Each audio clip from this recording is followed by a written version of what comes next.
So, we continue with our discussion of orthogonal vectors. So, we are given a vector space V over the field of in general complex numbers. The dimension of the vector space is given to be dimension of V is given to be say P. Okay. There is an inner product. There is an inner product defined on this, okay, which takes every pair of vectors from V and gives you a scalar value and satisfies some constraints, okay, some that you have seen last time. In that case, suppose you have been given, and we have also told that if two vectors are orthogonal, that is the inner product is 0, they are called orthogonal. And if each vector has norm equal to unity and they are mutually orthogonal, then they are called orthonormal. They is normalized, each vector is normalized so that the norm is unity. Norm means inner product square root, inner product with itself, positive square root of that. It is equivalent to the length in the case of directional vectors. Okay. And we have also shown that given any vector, non-zero vector, you can take its norm, take the square and divide the vector by the norm, okay, and it becomes unit norm. Okay. So, you can always normalize. So, normalization is not a problem. Now, suppose there exists, this existence will be seen later, but suppose there exists a set of vectors alpha 1, this is what I was doing last time, alpha 2 dot dot dot say alpha m element of V and no alpha I is equal to 0 for I equal to 1 dot dot m. That is none of them is a 0 vector. 0 vector has norm equal to 0 that you have seen. 0 vector inner product with itself gives you scalar 0. The norm of 0 vector is, in fact, that was one of the axioms. The norm of a vector is 0 if and only if the vector is the 0 vector. Otherwise, norm is always a real and non-negative number and not greater than equal to 0 and equal to 0 if and only if the vector is the 0 vector. But I am excluding the 0 vector here. So, this is given, this is, and of course, I am taking m less than equal to p. We will see that we have already seen this repetition, but we will see why it is. So, m less than equal to p. And they are mutually orthogonal. Alpha I, alpha j in general is what? If alpha and alpha j, I and j are different, then the inner product is 0, otherwise it is some constant. Constant means alpha with itself. So, it is a real non-negative constant and it is of course real positive constant because no alpha is 0 vector. So, if I write lambda I delta I minus j, that means when I equal to j, lambda I stands for the norm square of alpha I, and lambda is not only is real, in this case strictly positive because alpha is given to be non-zero vector. This is the case. Then my claim was that this set is a linearly independent set, not the other way, because linear, you can be given a vector space and a set of vectors linearly independent, but does not mean that they are orthogonal. In fact, you may not have an inner product defined on a vector space always, but given that they are mutually orthogonal and nobody contains a 0 vector, this forms a linearly independent set. Okay. So, if they span a space, this forms the basis of that space, subspace, because they are linearly independent. In fact, that will then it will be called the orthogonal basis of the span of this set. Okay. Anyway, suppose that, I mean, I have to prove that they are linearly independent. I form this summation 0 vector. If this equation has only one solution, that all coefficients are 0, then they are linearly independent. That was the way to prove it, isn't it? If this equation has only one solution possible, that is all the coefficients 0 and no other solution, non-zero solution for the coefficient exists, then they are linearly independent, right. Suppose I have to find out a particular coefficient C k. You have to find out C k. What I do? I take the left hand side, take its inner product of the left hand side, this left hand side with alpha k. C k with alpha k here in this summation. So, I take inner product with alpha k. This also 0 with alpha k, right. But we have already proved 0 inner product with 0 vector is always scalar 0. So, it is scalar 0. And in this summation, it is summation. So, use one of the axioms, you can break it into what? Inner product between C 1 alpha 1 and alpha k, then inner product between C 2 alpha 2 alpha k dot dot dot. You understand the first axiom or second axiom, you can separate out, it is linear in the first coordinate. And again C 1 alpha 1 comma alpha k, C 1 can go out by another axiom. But alpha 1 comma alpha k is 0, alpha 2 comma alpha k is 0 dot dot dot, only alpha k comma alpha k non-zero, because alpha no alpha is a 0 vector. So, inner product with itself, there is norm square is non-zero, positive real. So, only that survives, other inner products they become 0. So, what happens from the left, C k norm alpha k square equal to scalar 0, and this is positive because no alpha is 0. This has to be positive and positive only, real and positive, which means C k 0. So, this is a proof that all the coefficients have to be 0. So, it is a linearly independent set. Now, I just said that suppose it exists, whether it exists, this kind of things exist or not, we will see later, little later. But suppose you take alpha 1, alpha 2, alpha m, what is the largest value of m that can be? M can be equal to at most p. Firstly, if you consider W to be span of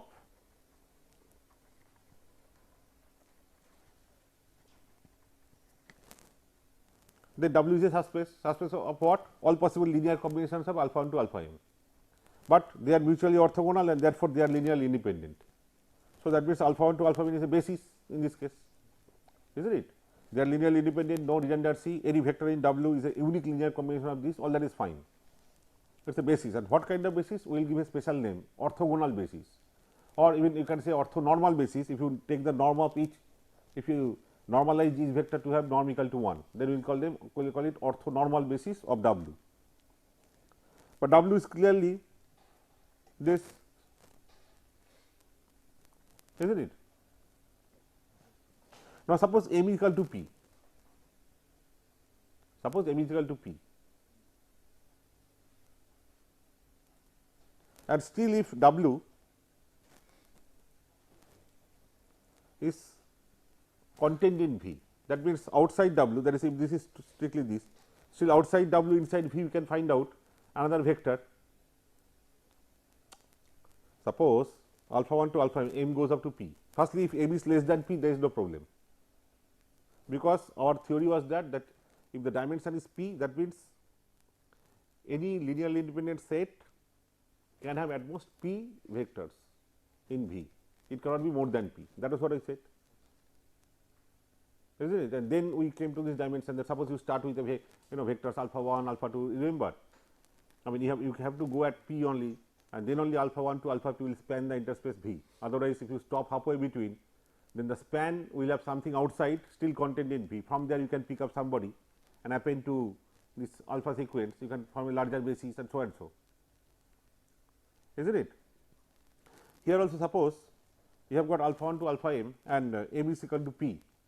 In that case, you can easily see the W has to be equal to V, because if W is not equal to V, W is subset of W is always equal to V contained in V or is equal to V. W cannot be above V, because each alpha is an element of V. So, any linear combination of this alpha 1 to alpha n is an element of V. So, W is a subspace of V. Question is it a proper subspace, proper subset or subspace, or is it equal to V? Question is, if m equal to p, m cannot be greater than equal to p firstly, greater than p, because then that will violate that thing that a vector space that has dimension p contains a set of vectors which are linearly independent, but total number larger than p. That is not possible. See the thing, we are trying to gain some insight. We have got alpha 1 to alpha m. Can m be greater than p? Answer is no, because dimension of the vector space is p. That means, if you consider any linearly independent set, maximum number that is possible is p, and that will form a basis of the interspace V. So, you cannot have more than this. M cannot be greater than p. Okay. M can be less than p, no problem. I picked up 1 alpha 2, they are all part of V. M less than p is no problem, but suppose m is equal to p. If m is equal to p, then my claim is W is same as V. Suppose it is not. Suppose W is still a proper subspace of V. Then obviously, I can go outside W, still remain in V, pick up somebody from there, and if I append that somebody from to this, it will still be a linearly independent set, but total will be p plus 1, which is a contradiction, isn't it? It is not possible. The moment I reach p, m equal to p, that means W has to be V. Outside W and still inside V, there is nothing left which added to this will form a linearly independent set. Okay. In that case, W becomes V, and this alpha 1 to alpha m will be called orthonormal basis of V itself, not just of W, but V itself. Okay. but provided such a thing exists, our starting assumption like a mathematician I am speaking now, that I said first that suppose there exists a set of vectors like this in V, which are mutually orthogonal, maybe normal, orthonormal, and none of them is 0. If exists, they are linearly independent, and since they are linearly independent, number m cannot be exceeding the dimension p, it is less than or equal to p. When m equal to p, the span becomes same as V. This is pretty obvious, isn't it? And it will always exist. Right? Yeah, but how do you know it will always exist? Mathematically, how do you know it will always exist? So, that means I have to develop a procedure by which I can show that I can construct such things, isn't it? Then only you will know that it exists. That is done by what you know as Gram-Schmidt orthogonalization, which is very common in communication in particular. All of you know Gram-Schmidt. Yeah, but maybe you have done it in the question of signals and all, you have to still do it in that abstract thing, okay, domain. That will prove the existence of such kind of sets, and it is not only unique, you can choose, I mean you can have as many such combinations as possible, you know, which means a vector space V can have as many orthogonal bases as possible, I mean there is nothing fixed. So, suppose I take a vector alpha 1 and alpha 1 non-zero, obviously none of them will be 0, element of V. Alpha 1 I have normalized, so that this is not necessary for this proof, but it makes life a little simple. This is equal to 1. Even if it was not having unit norm, I can always divide by the norm and make it unit norm and call it alpha 1, that much is fine. And W 1 is the span of alpha 1. Okay. Then take some alpha 2 prime element of V, not element of W 1. Obviously, we have seen earlier alpha 2 prime and alpha 1 Li, we have seen earlier while proving dimension and all that, we have seen earlier, and you consider the span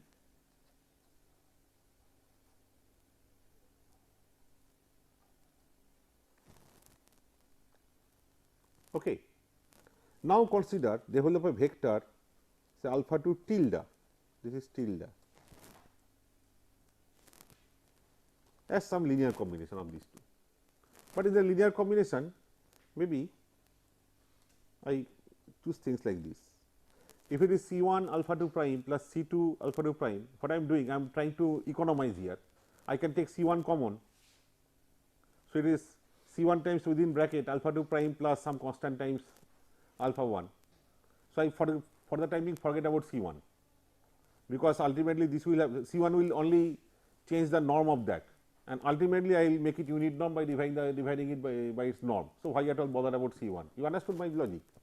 You can deal with two coefficients, but I will for the time being, even if you write C 1 alpha 2 prime plus C 2 alpha 1, I will take C 1 common, okay, and alpha 2 tilde by C 1, let that be new alpha 2 tilde. We find out alpha 2 tilde, and finally, I will make it unit norm. So, once you make it unit norm, whether you put the C 1 there or not, does not matter, isn't it?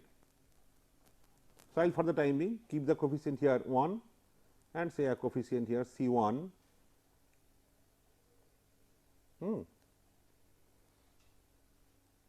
say C 1 1 I am putting C 1 1 because, or C just a minute, C 2 1, because this first index will show the iteration number. Iteration 1 was here, W 1 we consider, this is iteration 2, W 2, that time we have got a coefficient. So, this will indicate these two C 2, and 1 means I have got only one term alpha 1, fine. Suppose I construct a term like this, you understand alpha 2 tilde alpha 2 tilde is contained in W 2, isn't it? Firstly, how to choose the coefficient? This is contained in W 2, agreed. I choose the coefficient so that the inner product between alpha 2 tilde and alpha 1 was already there. Okay. It is like this, you know, I mean draw a figure. Suppose this is your unit norm alpha 1, this is your alpha 2 tilde. I am linearly combining them to get a vector in this direction.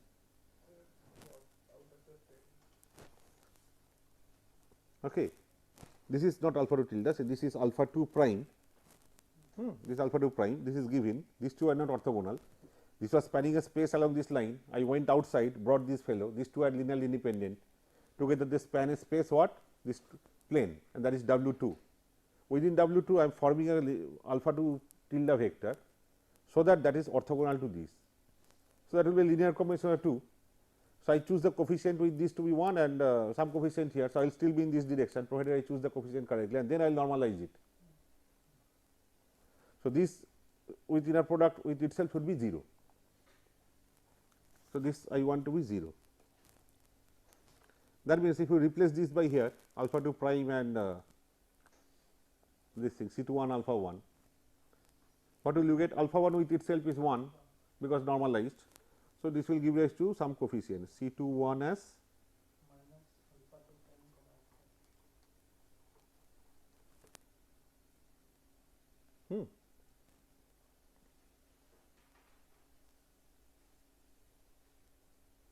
Okay.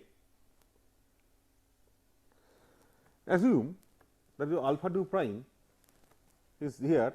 I mean, by chance you could have taken alpha 2 prime itself in this direction, that is alpha 2 prime could have been taken by you as orthogonal to alpha 1. In that case, obviously this is 0 and this is some constant times alpha 1, this is constant times alpha 2 prime, and this is alpha 2 prime only, isn't it? And alpha 2 prime is in that normal direction orthogonal, fine, that is a special case, mind you. When you do not have that, you will have non-zero value. When you do not have that, you have a non-zero value, otherwise 0 value, it can have 0 value. I am just giving you more implications. If you have 0 value here, it will only mean this and these are same, means because you took this to be orthogonal to this also will be same, but this will be orthogonal to this, and then I will normalize this. Normalization is no problem. So, I will get then alpha 2 tilde by its norm, I will be calling giving the name alpha 2 unit norm. Now, I am finding this coefficient, fine. Now, one thing you see,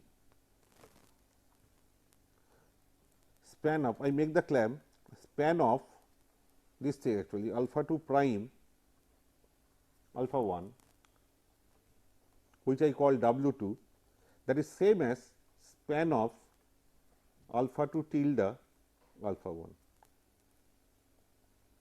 That is, span of these two lines is same as span of these two lines.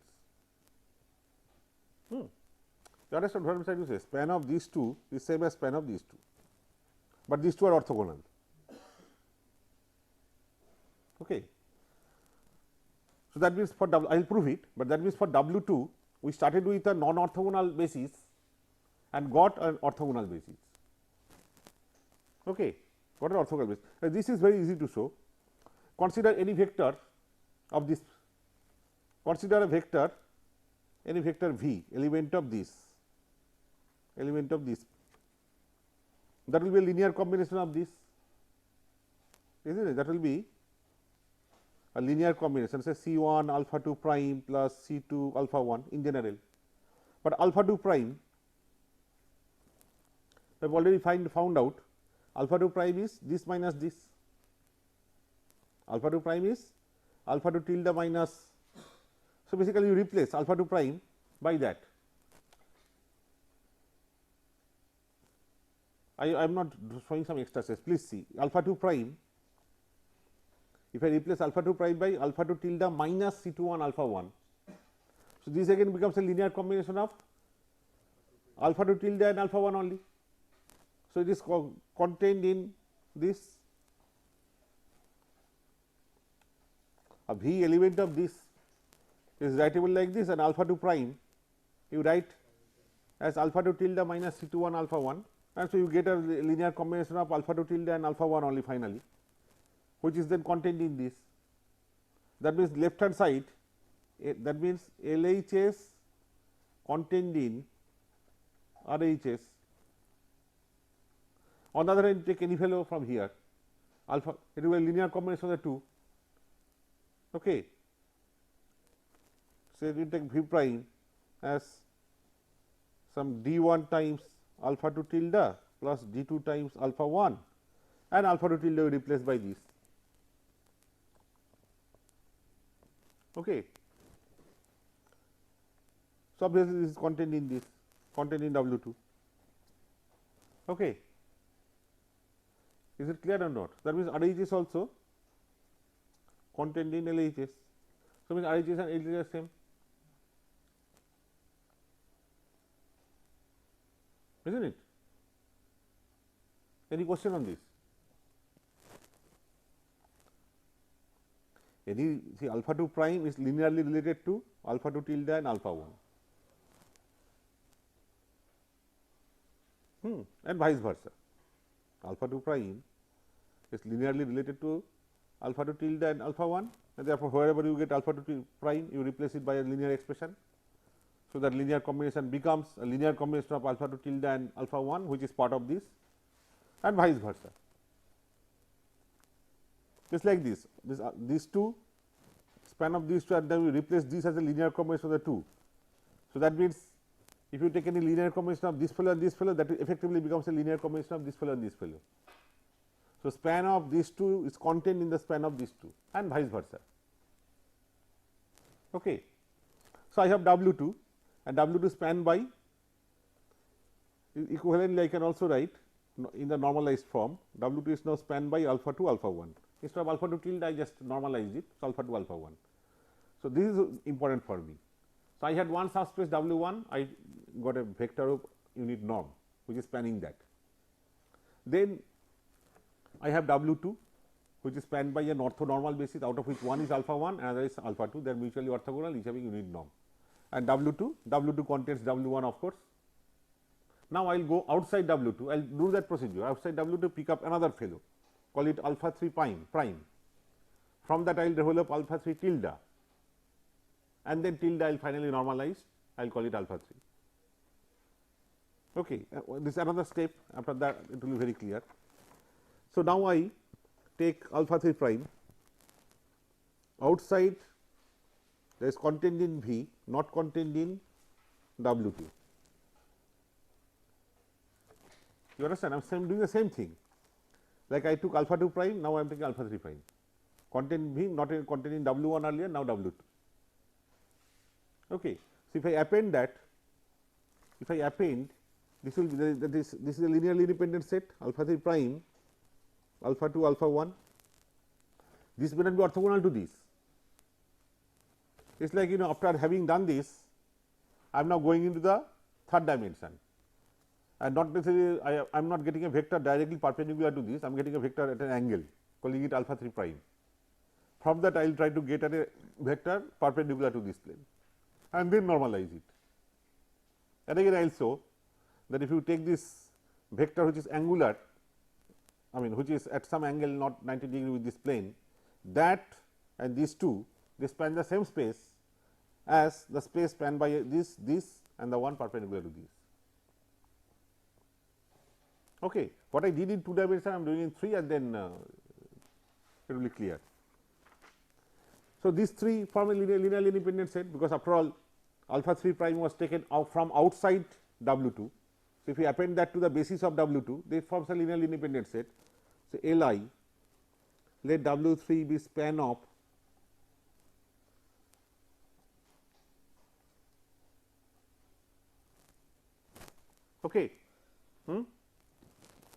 the span, and alpha 3 prime from this I want to develop a vector alpha 3 tilde as a linear combination. So, that of these 3, so that is contained in W 3. What kind of linear combination? In general, it could be some C 1 times this plus C 2 times this plus C 3 times this. C 1 I will take common. So, that this leading guy, or if you call it C 3, C 3 times alpha 3 prime plus C 2 times alpha 2 plus C 1 times alpha 1, C 3 I will take common. So, that this guy has coefficient 1, others have some coefficient, and C 3 will not matter, because finally I will be normalizing this vector. So, that this has unit norm. You understand, absolutely similar steps. I am doing up to this level, so that you understand how recursively this will go on. So, alpha 3 prime will be of this kind of form, alpha 3 prime plus some coefficient now C 3 1, C 3 2, iteration number 3, C 3 2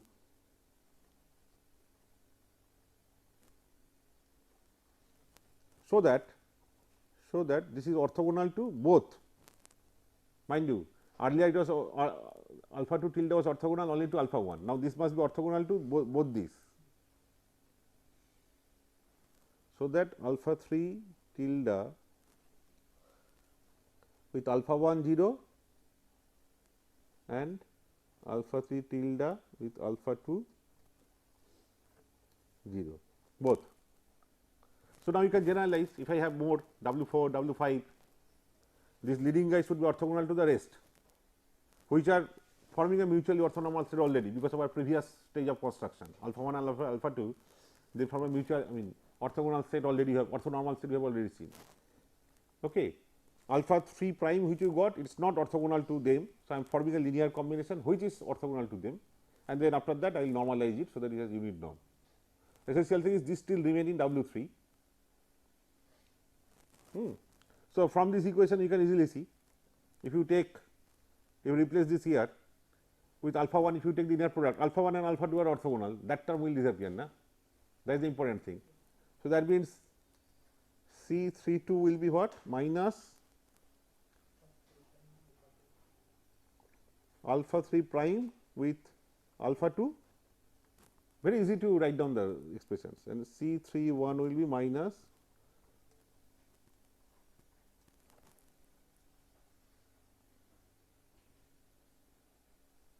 if it so happened you took this vector alpha 3 prime which is orthogonal to at least one of the two, then the corresponding coefficient will be 0. So, it is fine. If it is already orthogonal to both the coefficients are 0, and alpha 3 this fellow which I want to be orthogonal to both alpha 1 and alpha 2 will be same as the one you have picked up. Okay. So, you got this coefficient, and now I again make the statement that span of, and from alpha 3 prime you normalize it, alpha 3 tilde, sorry, from this you go to alpha 3 equal to by its norm. So, unit norm. Symbolically it might look very complex, but it is nothing. I got this vector, take in norm and divide, so that it becomes unit norm.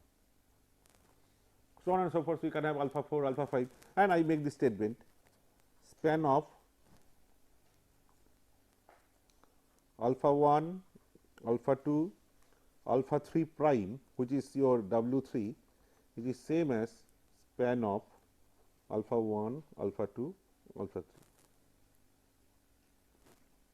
Obviously, any vector here is a linear combination of 3, but alpha 3 prime can be written as a linear combination of alpha 3 tilde, and therefore, this alpha 3 also, because alpha 3 tilde is nothing but this norm times this.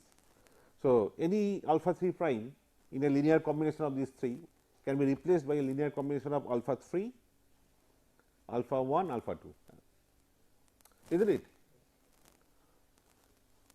So, that means there will be a linear combination of these 3 only. So, this entire set is contained in this, and vice versa. Here, if you take the span, if you take any linear combination of these 3, alpha 3 is this by this, and this is equal to this linear combination. So, essentially it will be a linear combination of these 3 elements. So, that means any vector here is contained in the span here. So, this span is contained in the span here. So, A contained in B and B contained in A means A and B are same. So, both are same. So, remember I started with W 1, picked up somebody from outside, got W 2, then picked up somebody from outside, got W 3, but each time I am constructing an orthonormal basis for the respective subspaces from W 1 to W 2 to W 3. But as you know, this process will finally terminate at n equal to p, pth step, because dimension of the vector space is p.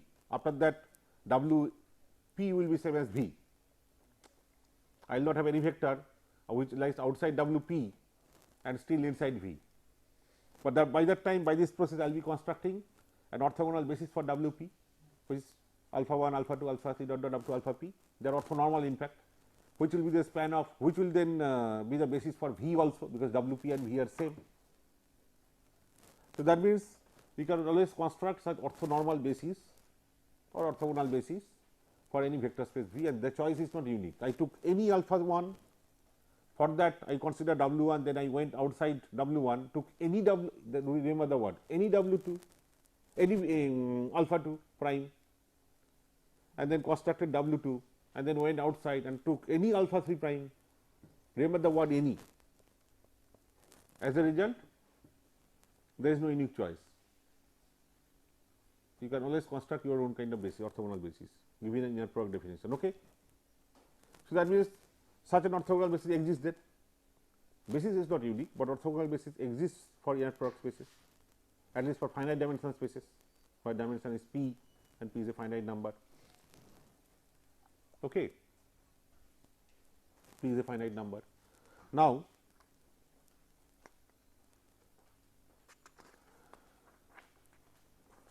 why you are so bothered about orthogonal basis or orthonormal basis? Suppose you have a vector, you have a space V, you have suppose a space V, okay, vector space V, and you are finding out, and you have given an orthonormal basis for V, that is, let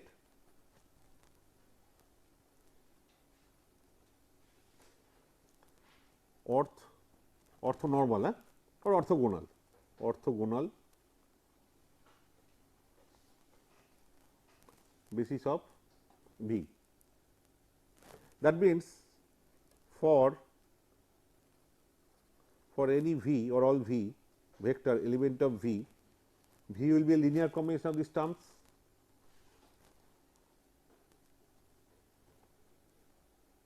Is it?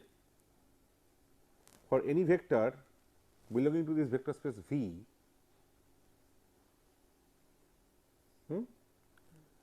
vector space V, it will be a linear combination, which is always happens in the case of basis, because this is after all a basis. It is not only orthonormal basis, after all it is a basis. So, any vector belonging to capital V will be linear combination. In the case of basis, not necessarily orthogonal basis, just when we are dealing with simple vector space and no inner product defined, V was given, but how to get these coefficients from V we did not study, because that was difficult. But when inner product is defined and based on that inner product you got an orthogonal basis, and using this orthogonal basis if you linearly combine the elements and express any vector V, then I tell you each coefficient can be obtained very easily. Because suppose you want to find out a particular coefficient C k, that is there is a term here dot dot dot plus C k alpha k plus dot dot dot, you want to find out what is C k. Immediately I will do this inner product of this with alpha k, the corresponding basis vector. Here also you understand, here all other terms will go, only this C k alpha k comma alpha k will survive, C k alpha k comma alpha k. If they are orthonormal, this would have been 1 norm, which is norm inner product this way. In the general case, when they are not orthonormal, C k, remember, is this.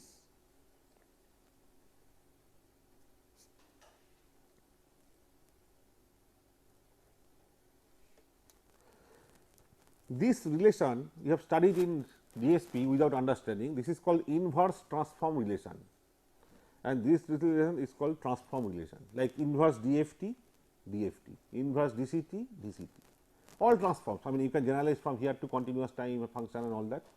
This will give rise to inverse transform, where a given function will be expressed as a linear combination of some basis things, and the combiner coefficients will be obtained from the given one and the basis particular basis concerned by a formula.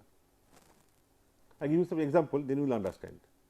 Consider, though it is not part of this course, otherwise it will become a bit dry. So, you understand the utility of the orthogonal transform. I can directly get this coefficient very easily. Now, I consider DSP. I consider sequences. Say to start with, real valued sequences of length say 4, length 4. Okay. In general, for real valued sequence of length capital N, dimension of the space is n. We have seen real valued sequences, real or complex does not matter, of length capital N means dimension n, and they are inner product between two sequences. If I denote the vectors as this manner, in this manner, x n is a sequence, y n is a sequence, I say I define an inner product. You do term wise multiplication sample wise multiplication, 0th sample is 0th sample after conjugation, add in general for the complex case. Real means no conjugation, when the real conjugation does not matter, but otherwise this. You can easily see this will be satisfying all the 4 axioms of inner product. Firstly, if it is instead of x n, if you make it c 1 x 1 plus, say x 1 plus x 2, 2 sequence. Here you put within bracket x 1 plus x 2. You can separate out one summation with x 1, another summation with x 2 placed. So, that means inner product is separable. One will be inner product with x 1 and y 1, another will be x 2 with y, is not it? Very easily you can see the linearity here. If instead of x, it is x 1 plus x 2. You put that here, you can separate out the summation into 2. So, you get 2 inner products, one between x 1 and y, another between x 2 and y. So, the number 1 satisfied. Number 2 is what? Instead of x, if it is c times x, that c could be taken out. If you put c x in here, c can be taken out the summation, c times the inner product. Then another is, if you interchange the 2, resulting inner product will be the conjugate of the earlier one. Now, if you interchange 2, it becomes y n into x star n summation, that is conjugate of this one, and last one is inner product with itself, that should be real non negative number and equal to 0 only if the vector is 0. Now, if you inner product with itself, it becomes mod x n square sum. Mod x n square is always positive sum, that sum will be 0 means each mod x n is 0, that is each sample is a 0, that means the sequence is all 0 sequence, which is the 0 vector for the sequence space. If it is not, that summation will be non-zero and positive, in fact real positive, it is real always, it will be positive. So, that means with respect to the inner product, I can find out some sequences which are orthogonal, that is whose this, I mean you compute this kind of inner product between those sequences and they are orthogonal, then they find I can construct orthogonal basis of signal spaces, and depending on the basis only you have DCT, DFT and all transforms. I can I can take up an exercise here. Suppose I am taking length 4. Suppose I take, you can play around with this. Suppose I take length 4 sequences, that is this capital N is 4. So, only 4 points 0, 1, 2, 3. Okay. Suppose I take one basis as this. This is a length 4 sequence, one basis, not normalized, agree, not normalized, because if you take the norm of it, what do you get? If it is 1, what do you get? 1 into 1, 1 into 1, 1 into 1, 4. Isn't it? So, norm square is 4, norm is 2. So, if you divide by 2, 1 by 2, 1 by 2, 1 by 1 by 2, then you see on inner product with itself becomes 1 by 4, 1 by 4, 1 by 4, add it becomes 1. Okay. If you want, I can put this way 1 by 2, everybody. Then take another sequence length 4 which is orthogonal to this and unit norm. There are many ways of doing it, many choice.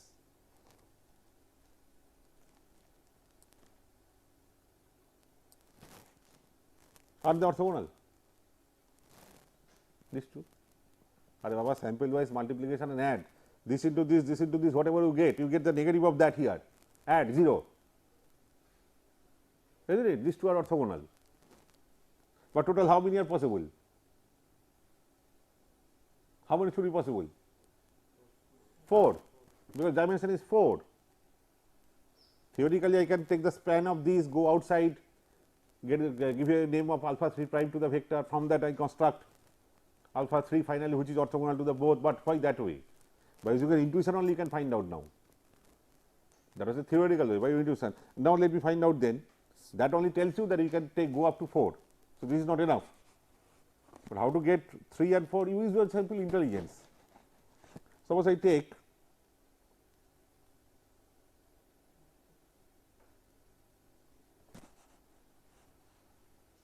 is this orthogonal to these two both?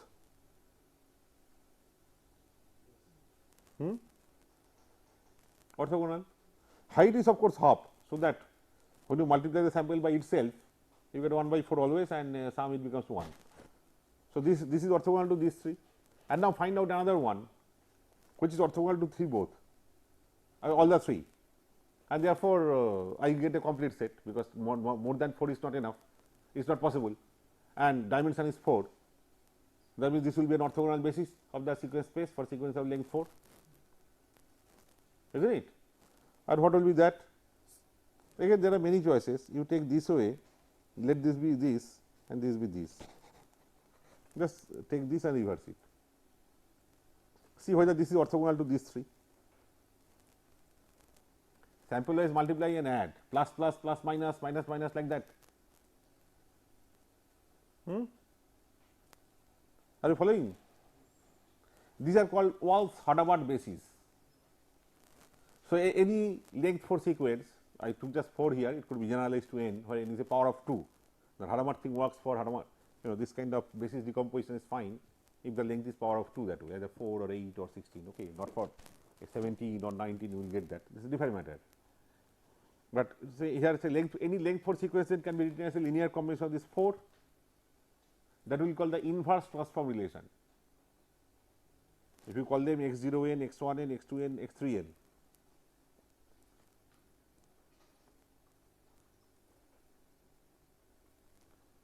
Then any xn will be a linear combination of ci xin.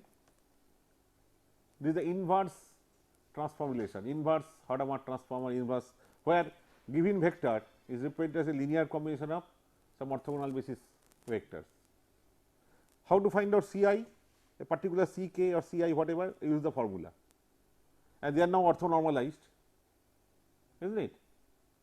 They are normalized already. So, this denominator is 1, you simply have this numerator, this is the inner product between xn and a particular one xkn. So, whether if it is xk in this, put that back here.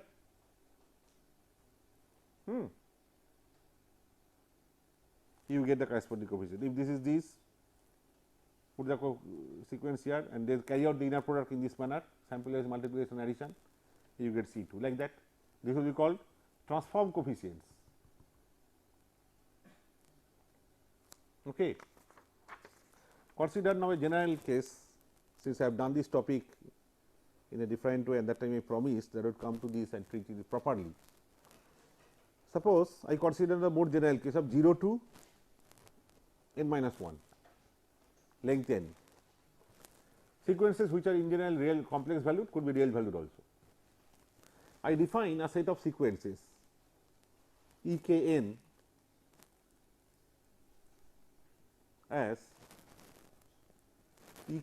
as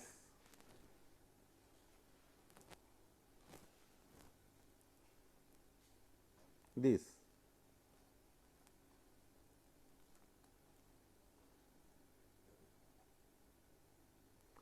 Take a basic thing e to the power j 2 pi by n, 2 pi by n is a digital frequency, k times that. If you call j 2 pi by n is the fundamental frequency, k times that, and n is that so called time index, equivalent of time index. This is the frequency.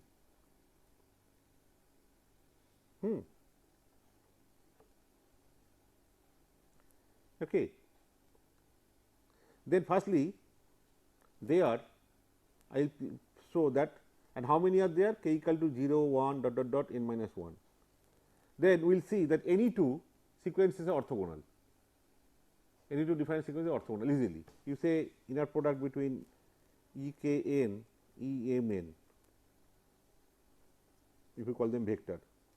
What will that be? Second term has to be conjugated, isn't it? And then summed over this index n. That was the definition of the inner product, sum over the index n, time index n.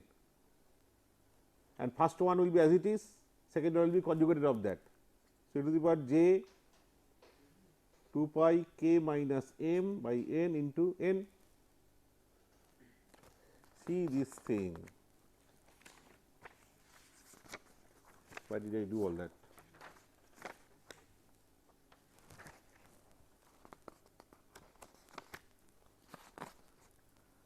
Here, sample wise multiplication after conjugation of the second guy, isn't it? After conjugation of the second guy.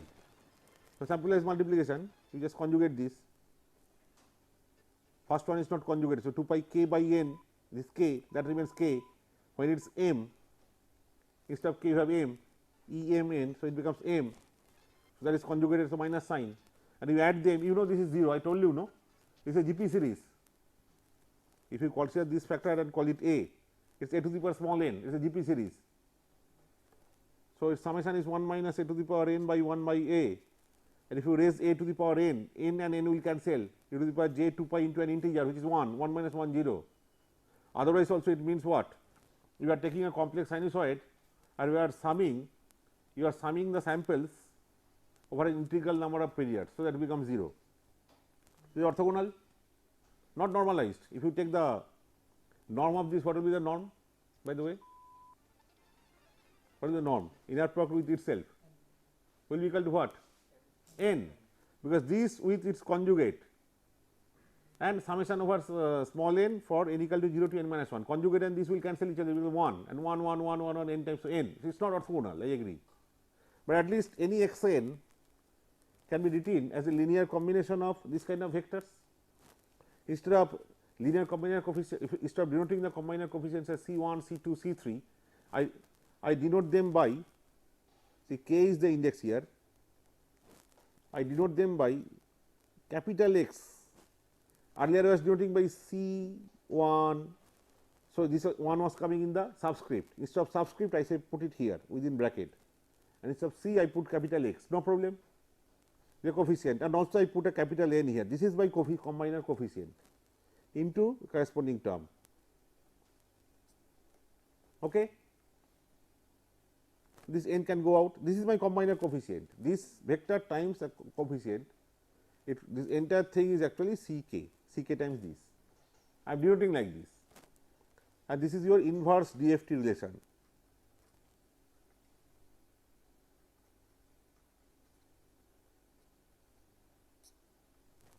Then how to get xk?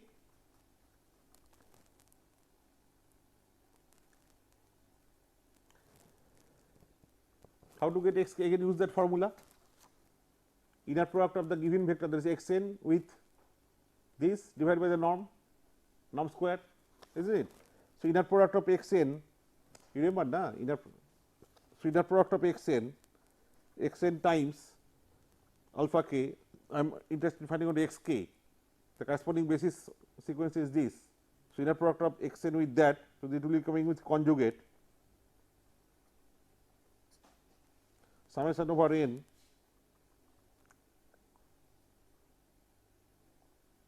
and this will give me xk by n, by the way. This is the coefficient xk by n. Xk by n will be what? Inner product between xn and the kth basis divided by the norm square of the kth basis. What is norm square? Norm is n, the norm square is n. So, what is xk? You get your DFT.